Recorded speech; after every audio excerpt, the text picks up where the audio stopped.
You know, some people might say that this is going to be one of the biggest mistakes, in fact, of recent times that His Majesty the King, King Charles III, has made. Seemingly, though, he's been really tough on the one hand, but then crumbling to capitulation on the other. Why? As ever, let me explain. Morning, nice to see you chums on a windswept, rainy, miserable day here in the United Kingdom. It is middle of, well, no, it's still early November, isn't it? So we shouldn't really expect, but it gets dark so quickly. Are you like me? Do you get fed up the moment darkness just engulfs you and you think, we've only just got up? Yes, you've had your first cup of tea and suddenly now you're having your last cup of tea and you're getting ready to go to bed. Where did the day go? Some people might say, where did the money go? With regards, of course, to Sarah Ferguson, the Duchess of York. As many of you know, I mean, Fergie has been incredibly rich during her time, her lifetime, of course. 30 years since she divorced Prince Andrew, and now stripped of titles, she's stripped of titles, and you get sort of sob stories like this. Sarah doesn't know which way to turn, society's turned against her, she's got no idea where she wants to go. The problem is with fair weather friends, as we all know, particularly if you are of a certain level of standing in society, the moment that you're no longer any use, that you're no longer useful to them, or indeed not the right people to be seen with, well, you're wiped away. And it's interesting because Sarah Ferguson has been friends with some of the most elite, rich and famous people in the world, the likes of Sir Elton John, for instance, who's never normally shied offering his home to anybody in their hour of need. Now, I could be mistaken, but so far, seemingly, well, no, I'm not quite sure. Do let us know. But this is, of course, Sir Elton John, whose judgment, some people might say, is not exactly the best. This is because Elton told us all, yes, just over a year and a bit ago now, that we should be voting for this man, because if we really wanted change, well, that was good. That was good for Elton, of course. He managed to play at their concert and then zipped off into one of his many homes around the world. You get the picture.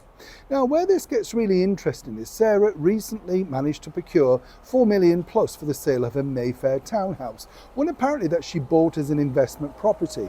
Nothing wrong with that. She had the book deals, the TV deals, all of that sort of stuff.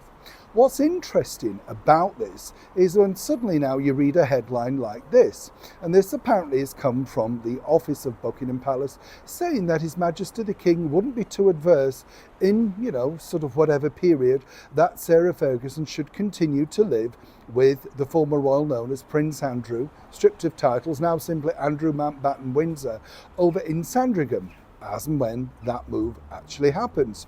Now, according to excellent sources inside the palace, many people are shuddering at the thought of this, and there doesn't seem to be any repercussions at all. You see, the whole idea of taking away the titles of both of these people was then that they couldn't operate out of a royal residence. Well, they may be now simply called, you know, Sarah and Andrew, and simply don't have those titles attached, but they're never truly away from royal world. And whatever Sarah decides to do, and as I told you recently, Sarah Ferguson is looking at the opportunity to redeem herself with some kind of sit-down interview, hopefully alongside her daughters. That would be the plan.